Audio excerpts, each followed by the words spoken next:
Suzuki Kizashi 一台在路上能见度还少过超跑的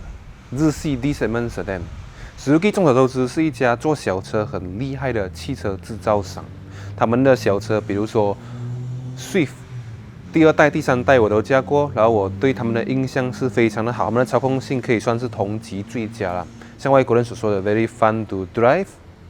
然后呢，像这一台 Kizashi Suzuki 也不例外，花了很多心思在它的操控性，在它的弯道表现，在它的性能方面。这样子在测试的过程当中呢，甚至有送去全世界最难跑的赛车跑道，也就是德国的 Nürburgring 真理之环做测试，然后不负众望的。这辆车推出之后呢，几乎所有汽车媒体对它的操控性都给予了极高的评价，然后它的性能也是不错啦，在同级对手里面它是第一 segment 嘛，它的同级是 Accord Camry然后在这对手里面呢，它的加速表现是其中一个最好的，它0到100 8.8秒就可以做到。然后等一下我会给你讲解它的 engine 牙枪配打烂鞋之类的啦。然后正常在车身安全方面呢，不例外的一样是非常的安全。它是上最严苛的安全测试机构的测试之下，也就是美国的 IIHS 测试之下呢，拿到 Top Safety Pick Plus 的评级。因此这辆车又有性能，操控性又好，又够安全。然而它的销售业绩却并不尽如人意销售业绩并不是说很好。在美国市场它短短的卖了一个3年就退出了美国市场，因为销售不是很好了。然后在日本本土它的业绩也不是很好，在日本本土有1/3的 Kizashi 都成为了日本的警察车啦。这款车呢，其实它不贵当时它来到马来西亚，价钱才158千新车，而且是日本进口的。我要感谢 Grand Swiss Automotive 借我这辆车做 review。如果你们想买二手车，记得找 Grand Swiss Automotive。如果你们要买这辆车，你也可以联系他们啦。然后呢，关于这辆车不好卖叫好不叫座的原因，我觉得总结来说，我认为是有2个啦，我的看法啦。第一就是这辆车它虽然它的宽度像 Camry 他们一样那么宽啦，但是它的长度跟轴距都是小过 Camry 跟 Accord 的就是小过这些同级对手的啦。它的长度才4.6米左右如果你看 Camry Accord 他们都是超过这个长度的，像 Camry 是4.8米 ，Accord 是4.9米啦。然后轴距也是，轴距呢，你就看这辆车轴距是2.7米嘛，它就跟当时的 Honda Civic 是差不多，就是2.7米离 Honda Accord 很远短了一个10 cm。这个10 cm 的差距其实是蛮大的，在轴距方面。然后第二个原因呢，跟第一个该我讲原因是息息相关的，他们是一个因果关系你想一下，会买 D segment sedan 的人呢，很可能是一些比较成熟的人，很可能他们是 family oriented 想要买一辆车，在家人跑远路比较舒服的人。然后 D segment 呢，也不算是一个便宜车，它不是那种小车，不是那种社会新鲜人买的小车，它是属于 D segment 的车。然后当你要花一大笔钱来买 D segment 的车的时候，很可能你就会偏向于选择一些老字号，比如说像 Accord Camry 都是几十年了嘛，每个人都认识嘛。但是这个一间做小车很厉害的小车专家做的 D segment 车呢，很多人就有一种抗拒，有一种抵触可能不敢拿这一笔钱放在 Suzuki 做的第一辆这个 D segment 的车。然后这2个关系是互相影响好像是鸡生蛋，蛋生鸡的问题，这样2个问题互相影响，就变成它的销售业绩并不是说很好。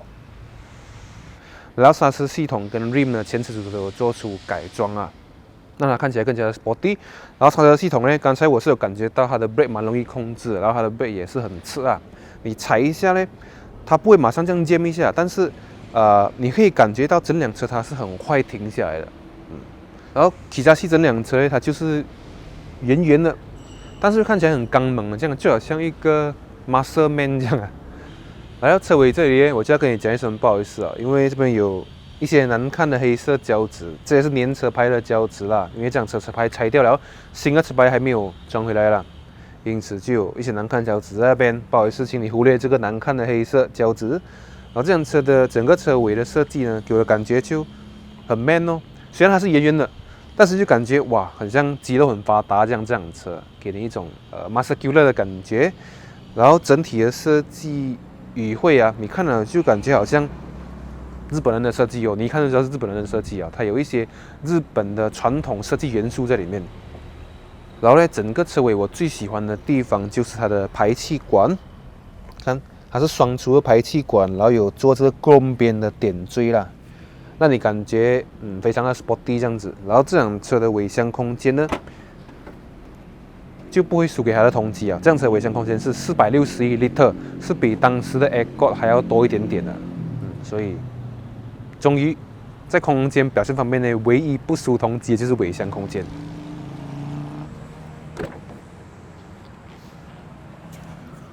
Alright，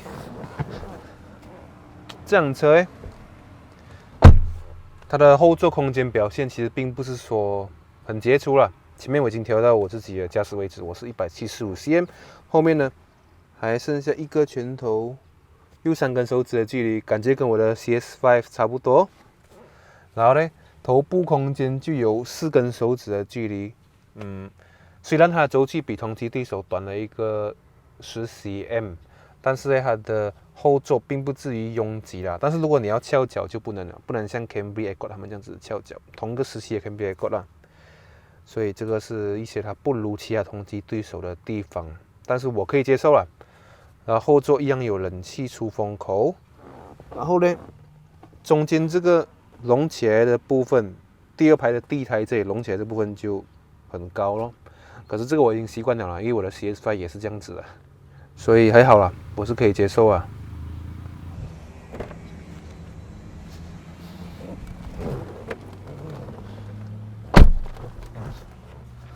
OK， 关于它的前座部分呢，第一个值得称赞的地方是这样，只有 memory seat， 而且高达3个位置的 memory seat。然后方向盘的厚度还 OK， 然后这辆车是没有那个 electric power steering 的，它是 hydraulic power steering， 就有一点点重啦，可是我是不介意，我反而觉得手感蛮好的 hydraulic power steering。然后有换挡拨片，然后呢，它的仪表盘的设计就很简洁啊，很简单。它没有那些多余令你分心的东西，就是让你专注在你的速度跟在你的引擎转速上面。这样车有 cruise control 咯，我喜欢这个定速巡航，跑远路的时候不会那么累。然后呢，中间这边呢是有改过了，因为它原装不是这样子的，中间这边它就改了这个 touchscreen 的，应该是 aftermarket 的 infotainment 系统啦，这个多媒体系统。然后这边这个 part 呢，感觉上就有点像 Suzuki Swift 的感觉啦，那个 Swift 的 full spec 就有点这样子的感觉。OK， 然后整体的内装呢，它是走简洁路线，不是豪华路线哦，给你很简单的东西，尽量不要让你分心。然后储物空间也是还好，中规中矩，不会说很大。排挡杆呢，这辆车搭载的是6速 CVT 由 Jatco 出品的，排挡杆是直上直下 very straightforward 的。然后它的手动模式啊，是像 BMW 还有 Mazda 这样子的，也就是像赛车这样啦，向上是退压，向下是静压，它 Tiptronic 啦。这个东西就我之前有提到过了，赛车就是这样子的，因为啊，你在弯道的时候啊，你在入弯之前你要踩 brake 嘛，你踩 brake 的时候，你的整体车的重心是向前的嘛，你向前的时候哦，你为了帮助你的车更快刹车，你就退压，对吗？所以你的车的重心向前的时候，你退压你就向前，向前，向前，向前，是很自然的。然后你在加速的时候啊，起步的时候你踩大油啊，那个车的重心是向后的嘛，然后向后一号压，嘣，砰，静压，嘣，砰，静压，所以向后静压，向前退压是比较符合汽车在行驶之中的动态的啊，所以你会看到多数的赛车有这种sequential gearbox 的赛车啦，向上都是退压，向下都是静压。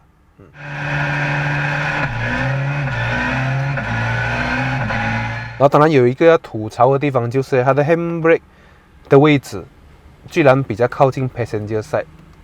没有可能的嘛，是吗？没有可能 passenger 帮我拉 handbrake 的嘛，这样子就不大顺手的感觉，你知道吗？不大顺手的感觉。然后储物空间就不会说很多。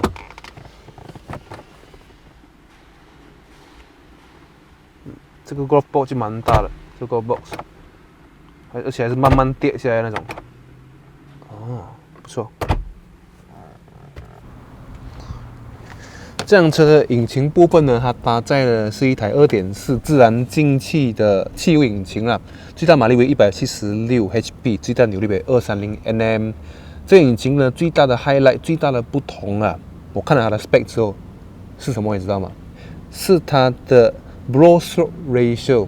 也就是这个引擎呢，它的活塞运动行程的长短。这个运动行程有关系，你知道吗？这台是属于短冲程的引擎设计啊，也就是说，活塞上下的时候是比较轻松的，是比较容易达到高转速的状态的。所以在高转速上面的发挥呢，是短冲程的引擎会比较好啦。所以你看到那些 F1 啊，那些赛车啊、超跑啊、Superbike， 他们都是以短冲程的引擎设计为主要的引擎设计啊。你看那些长冲程的，比如说像博罗多的车咯。博罗多的车多数都是长冲程的引擎设定的，然后长冲程的引擎设定的车呢，它优点就是它会比较省油啦，因为你起步比较有力嘛，你 RPM 在低转的时候，它的输出会比较好。然后像这种 D segment 的大车呢，Escort 啊、Camry 啊都是长冲程的，就是以节能为主啦，给你起步比较快一点。但是这辆车呢，是 focus 在高转速的。刚才我驾车，我从车行驾来这边的时候，我是有感觉到 RPM 超过3500的时候，突然间会变活跃掉，变成另外一辆车这样子啊，有点像开 VTEC 的感觉这样子。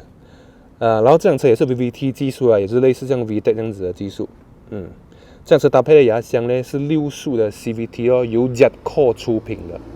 6速 CVT， 这个算是一个软肋啦。这辆车什么都对啊，什么都好，对我来讲就是这个 CVT 压箱我不是说很喜欢，因为 CVT 压箱在你起步出路口的时候呢，它的反应是没有 AT 那么好了，你踩油的时候要等一下，它不如 AT 这样子一踩那动力直接来，反应有差啦。你踩油的时候那油门反应，如果这辆车是6AT 啊，完美 perfect， 直接可以 fight IS250啊。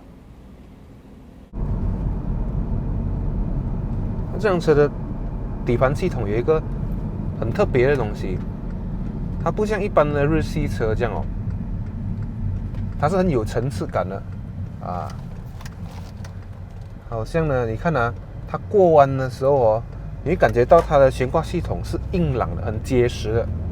但是它过那些有碎震的、有那种黄色减速带的地方的时候呢，它又把那个震动处理到很好，它就是外软内硬的感觉。遇到碎震过滤得很好，遇到那种高低起伏很大的地方，它又很稳啊，外软内硬。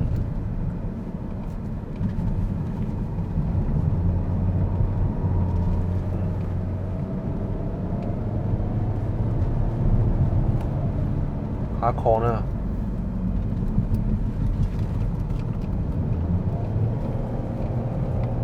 它抓地力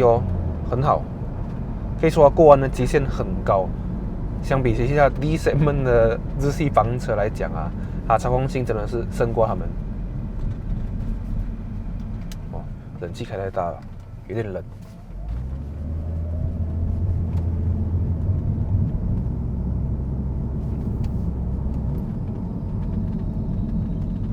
这辆车的 brake 也是很容易控制，它不会过度的敏感，你踩一点它就蹲一下，不会。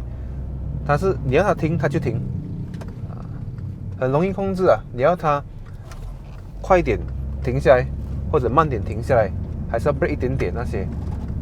都可以做一些细微的控制啊。这个不错，要出大路一下咯。我就发现到了这辆车，它在高转速的时候它的引擎很平顺，不会是短冲程的引擎设定。因为短冲程的引擎就是这样子的特性咯。你 RPM 高的时候它是很顺的，看看。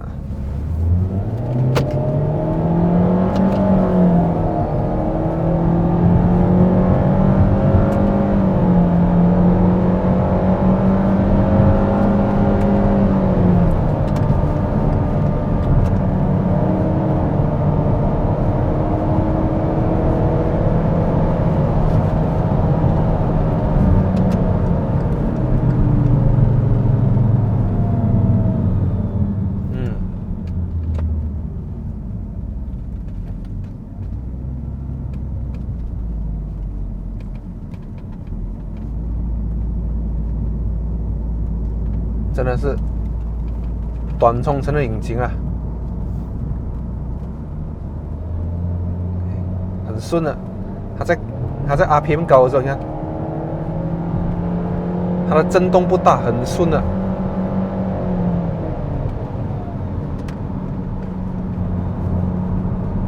这辆车的高速稳定性还是不错的。像走这种普通的路啊，我刚才所说吧，它过滤碎震很厉害嘛。像前面这个黄色的减速带啊，古来宽中前面这边啊，你看，它把那个碎震啊吸收得很好。但是你在遇到那种比较高低起伏比较大的地方的时候，它又不会说像坐船这样哦，所以它的悬挂系统啊的设定很好，它的 tuning 很好，它是外软内硬，恰到好处。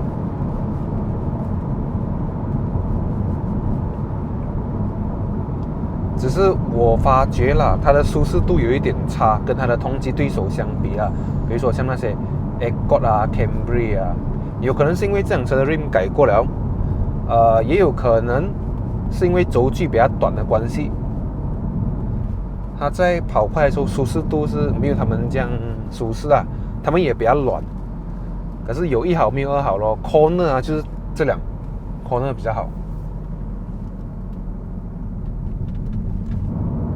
所以总结呢，我对这辆车是没有什么不喜欢，唯一不喜欢是它 CVT 压箱哦。踩油的时候，它反应慢了半拍，我感觉这个压箱拖累了哈。如果它用 5AT 啊、6AT 啊，肯定是更好了。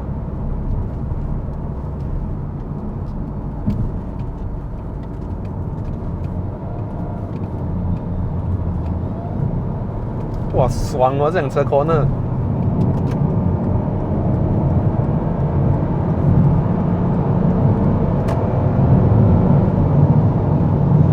哇哦，蛮稳的。你看我现在跑超过130啊，没有什么感觉了。就是因为这个 rim 啊，前车主有改过了，所以那胎压也变得比较薄，所以那个路噪会有一点明显。如果保持原装的 setting 啊，那个路噪应该不会这样明显的。然后风切声也不会很大，不愧是日本进口的车啦。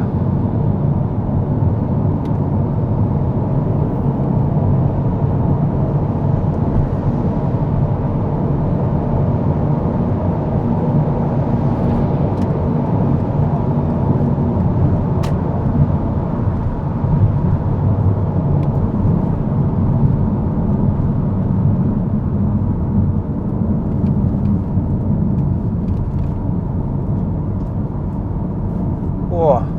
帅，够稳，corner 够稳，这辆车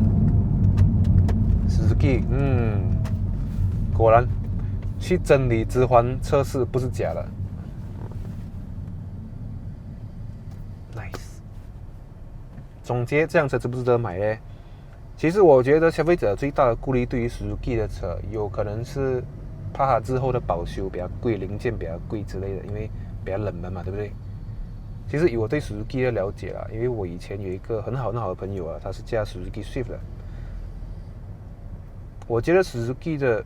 修理费用啊，跟 Honda Toyota 差不多，贵过他们一点点罢了。因为 Suzuki 也是一辆日本车嘛，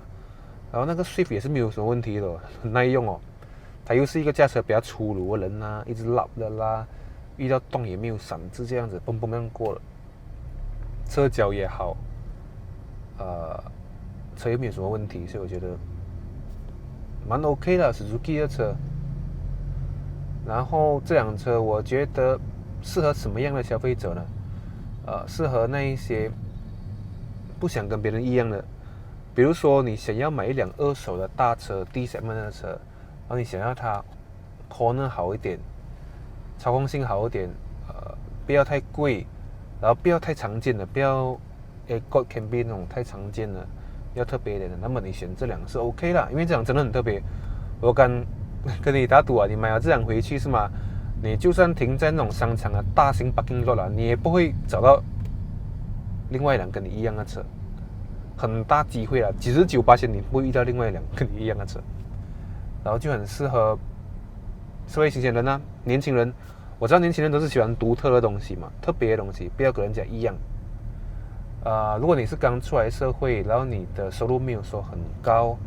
，budget没有说很多的话，你可以选择这两哦，4万出4万1吧嘛。它又不会太小辆，它随便都赢过今天的那些 B segment 的车，是吗？甚至是某些 C segment 的车，它随便都是赢过他们的。在操控性、在行驶体验、